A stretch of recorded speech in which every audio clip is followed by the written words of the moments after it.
Hey guys, Darkflame here, and welcome back to Build Diaries. This will be my second and final video on my Dominating Blow Herald of Purity Guardian that I played in the start of Ultimatum League.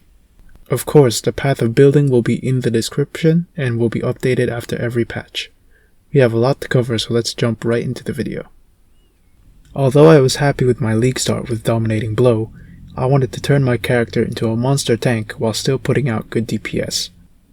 To become tankier, I spec'd into Chaos Inoculation, as I showed in the first video, and decided to abuse the Aegis Aurora unique shield with armor stacking to gain massive energy shield on block. Even though I became very tanky, I found that it was very difficult to scale my minion DPS.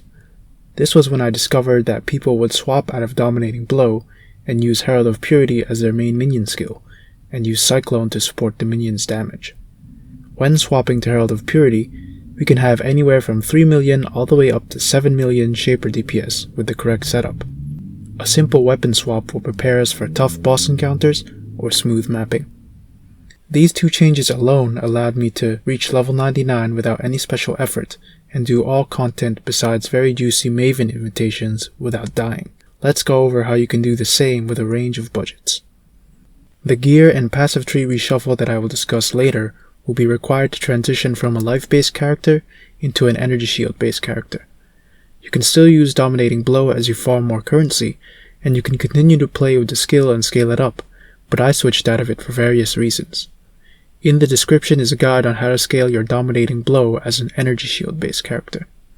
First, let's go further in depth regarding Aegis Aurora's unique mechanic. It states that we will recover energy shield equivalent to 2% of our armor when we block. If you have 50,000 armor like me, that means we will be recovering 1,000 energy shield on block, which is insane considering we have almost 8k energy shield. It is also far superior to crafted rare shields, which can only recover up to 5% of maximum energy shield on block. With that said, our shield will obviously be the unique shield Aegis Aurora. Try to get a shield with a high roll, as we will scale armor and energy shield through our auras. The ideal corruption implicit will be % physical damage taken as chaos damage, as this basically grants us flat physical damage reduction thanks to our immunity to chaos damage from Chaos Inoculation. Next we'll talk about our weapon choices. Cold Iron Point is great for bossing because it boosts the levels of our Herald of Purity Sentinels as well as our other physical spell skill gems. This results in increased defensive capabilities as well as minion damage. This comes at the cost of clear speed, which is why we swap into Arakali's Fang for mapping. Whenever we kill an enemy with this weapon, we spawn 2 invincible spiders that basically kill anything in sight. These minions clear monster packs very quickly when supported with melee splash. If you're still using Dominating Blow, the Scourge will still be the best in-slot weapon for you because of its great stats for minions. Memory Vault is a helmet that gives us large amounts of flat mana and the mod Gain armor equal to your reserved mana. This helmet grants us the majority of our additional armor, around 30,000. The helmet enchant +1 to maximum Sentinels of Purity gives us the most DPS as we can always have 5 Sentinels of Purity up. Rainbow Stride is another piece of gear that gives us flat mana. The bonuses to elemental resistances as well as spell block help round out the build very nicely as well. Optimal enchantments for these boots would be % chance to dodge spell hits if you've taken spell damage recently, and % increased movement speed if you haven't been hit recently. Shaper's Touch is a pair of gloves that enable us to get large amounts of armor and energy shield if we stack strength. It also gives us accuracy bonuses as we stack intelligence. Because these gloves are so common, it will be easy for us to acquire the Corrupted Implicit curse enemies with vulnerability on hit for increased damage. In order to stack attributes, we grab an Astromentis unique amulet. The amulet gives us a load of flat attributes that work synergistically with our gloves. Be sure to anoint this amulet with Charisma, as the reduced mana reservation allows us to comfortably reserve Herald of Purity as well as our auras. The aura effect from Charisma is a nice added bonus. Use Intrinsic Catalyst here to get even more attributes from your amulet. The unique Simple Robe Skin of the Loyal is great for this build due to the mod 100% increased global defenses. This means that any flat armor, energy shield, and evasion that we get is scaled up by a large amount. Since we cannot change the socket colors, we have to make sure to grab one that has the correct colors for us, in this case 4 red, 1 blue, and 1 green. As these become cheaper later in the league, you can go for corrupted implicits such as +2 to socketed duration gems and +1 to socketed gems for damage, or these implicits for defense. The only piece of gear that will stay the same when we transition to CI and Herald of Purity minions will be our rings. Grabbing the right mods will allow us to reserve our Herald of Purity with a high reservation multiplier, as well as allow our minions to deal more damage.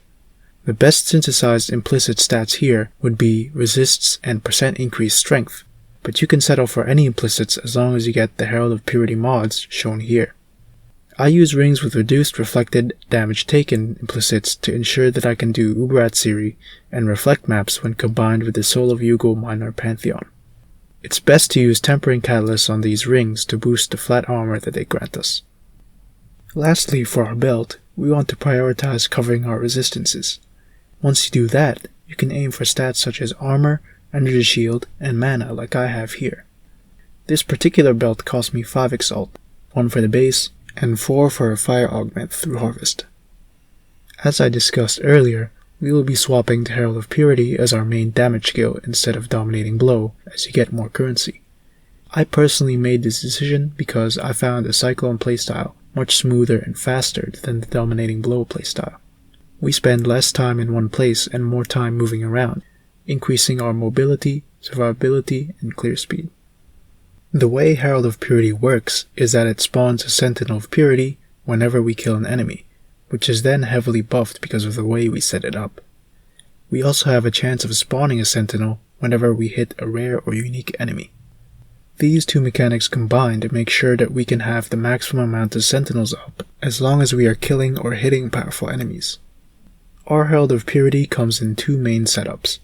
The first setup here is for if you cannot get the expensive reduced reservation of skills implicits on some of your jewels. Maim is a very cheap support for our Herald of Purity that causes our minions to deal more damage while increasing their damage dealt against maimed enemies. Meanwhile, Bloodlust allows Herald of Purity to deal more damage to bleeding enemies. We inflict bleed on our enemy by using a chance to bleed support on our Cyclone setup, which we will talk about soon. An anomalous Bloodlust support further increases our DPS by giving our Sentinels a chance to inflict crush on bleeding enemies, but you can skip this if you don't have the budget. The other supports we will use stay the same in the low and high budget setups, as they provide the most DPS for our minions. Empower increases the HP and physical damage of our Sentinels of Purity through gem level scaling. Anomalous Impale, combined with Rotten Claws and a Divergent Dread Banner, gives our Sentinels of Purity a combined 87% chance to impale on hit. This translates into a large increase in DPS. Predator support is a very interesting support for minions in that it allows for all minions supported by any Predator support to attack the enemy marked as the prey. A marked enemy will take relatively the same damage compared to when we swap the support gem with an awakened minion damage support.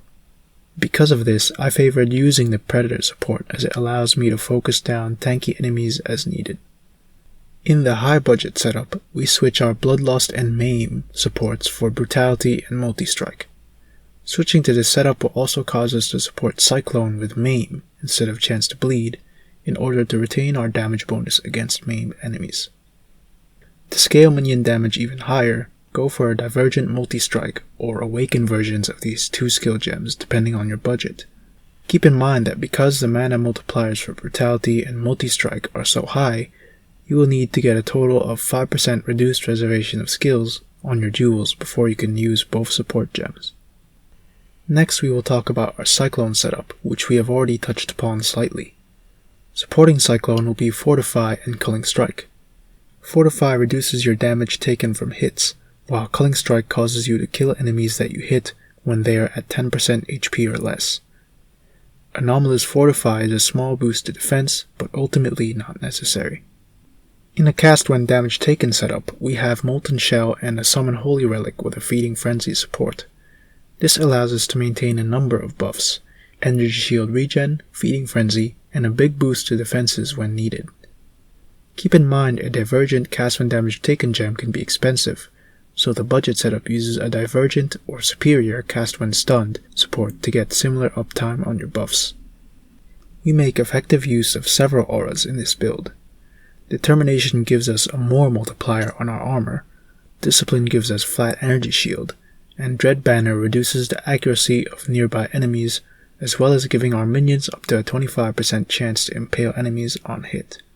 Flesh and Stone is a big boost in our defenses, blinding nearby enemies and reducing damage we take from enemies that are not nearby while in Sand Stance. However, you won't be able to use this aura until you begin to use Medium Cluster Jewel with the notables Uncompromising and Self-Control, which we will talk about in the passive tree and jewel section. Lastly, here's a review of the other gems that we will be using. The gem links in our weapons will optimize our boss DPS in the case of our Cold Iron Point, and clear speed in the case of our Aracali's Fang. Fit in a Flame Dash wherever you can in the build, and use any other free gem slots to either put in a portal gem or support your Flame Dash with faster casting for quickly avoiding dangerous situations. Our choice of Ascendancy passives is mostly the same compared to the life version of this build, but instead of Bastion of Hope, we will be grabbing Radiant Faith. Radiant Faith gives us energy shield equal to 10% of our reserved mana, which adds up to almost 2000 energy shield when you stack mana like I have. Radiant Crusade and Unwavering Crusade give our minions damage boosts, free Intimidate, and player resistances, while Time of Need allows us to drop a Curse Immunity Flask and regenerate 30% of energy shield in 1 second every 4 seconds when combined with Zealot's Oath. Here is the complete view of the passive tree. It is important that you follow this tree exactly, as we are very tight in terms of the passive points that we use and where we path. I will be reviewing my endgame level 99 tree in this video, but I've also included a level 94 tree in the POB. In this large jewel socket here, we will use a medium cluster jewel with the notables Uncompromising and Self-Control. These notables lower the reservation of both Determination and Discipline, respectively, which allow us to use Flesh and Stone. In this outer jewel socket, we have a Conqueror's Efficiency with a 1% reduced reservation of skills implicit. This implicit, combined with another 2% reduced reservation of skills, enable us to use a higher DPS setup for our Herald of Purity, which I'd explained earlier. In this specific socket, we use the Blue Nightmare unique Cobalt Jewel. In this exact configuration, we get up to 14% spell block, which is doubled to 28% with Glancing Blows. If we drop any of the highlighted nodes, we lose spell block chance, so make sure that you path into them. Glancing Blows doubles our chance to block spell damage and attack damage, at the cost of taking 65% of the block damage from hits. This won't matter thanks to our high armor and capped resistances, and it enables us to regain 1000 plus energy shield constantly when taking hits. In this specific socket, we use a Fortress Covenant unique Cobalt Jewel. When placed here, it prevents any notables that we have allocated from being converted into a notable that causes our minions to take increased damage. The 3 points that we use here are the best way to boost our minion DPS. Moving towards the right of the passive tree, we socket Healthy Mind in this exact spot to make sure that the nodes in these areas increase our mana instead of our life. The Healthy Mind jewel must have the % reduced reservation of skills implicit to enable the high DPS version of our Herald of Purity. In this large jewel socket, we have the same cluster jewel setup as I showcased in the first video. Here's a refresher in case you don't remember. I decided to use the double offensive medium cluster jewels as we're not concerned with minion survivability at this point of the build. In one of the outer jewel sockets, I have a Watcher's Eye that allows us to gain extra maximum energy shield equal to a % of our maximum mana while affected by clarity. This saves us a passive point and is actually more efficient than the small cluster jewel that we use in the other socket for energy shield at the small expense of 3 Exalt. Lastly, for the Abyss jewel in our Stygian Vice, you can either go for a regular jewel with these mods or a corrupted jewel with % reduced reservation of skills and any additional mods depending on your budget. For this build, our Flask and Pantheon selection greatly increases our quality of life. We use one unique flask in particular called the Writhing Jar. When used, it causes 2 enemy worms to escape. We then kill these worms in order to spawn our spiders and our sentinels of purity. This flask is very important for getting some minions up before starting large boss fights, or when we can't reliably spawn our minions, because it's not easy to kill regular enemies with our cyclone.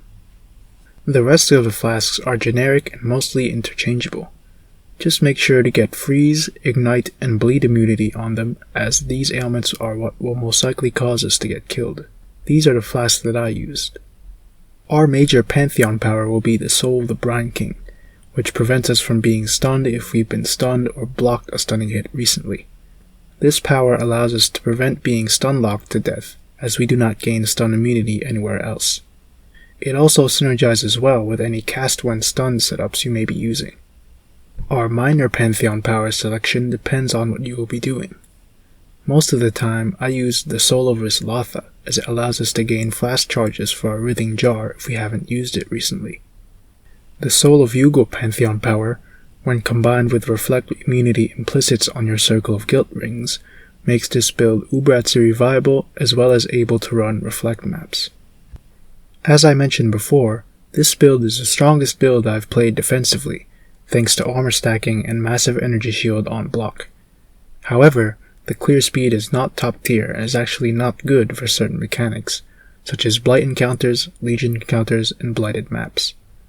Certain map mods are also quite annoying when playing this build, such as reduced block chance, cannot regen, and reduced resistances. I choose to roll over these mods to make sure that I will never face even the smallest risk of death. Another thing to note is that even though we get 100% reduced curse effectiveness from our passive tree and Ascendancy, we can still be negatively affected by a very strong elemental weakness curse, which would bring our resistances down to around 65% if you're not well over the cap. Just run a curse immunity flask if you don't want to worry about curses, or skip the elemental weakness mod that can roll on maps. Overall, I very much enjoyed playing this build and the fact that I was able to play it without having to do any crazy crafting, which we all know was limited due to the harvest nerfs. Even though some mechanics may take getting used to, such as the Writhing Jar flask play and Predator support, I highly recommend this build for anyone looking to steamroll all content while not dying at all. On that note, thanks for watching and I will see you in the next video.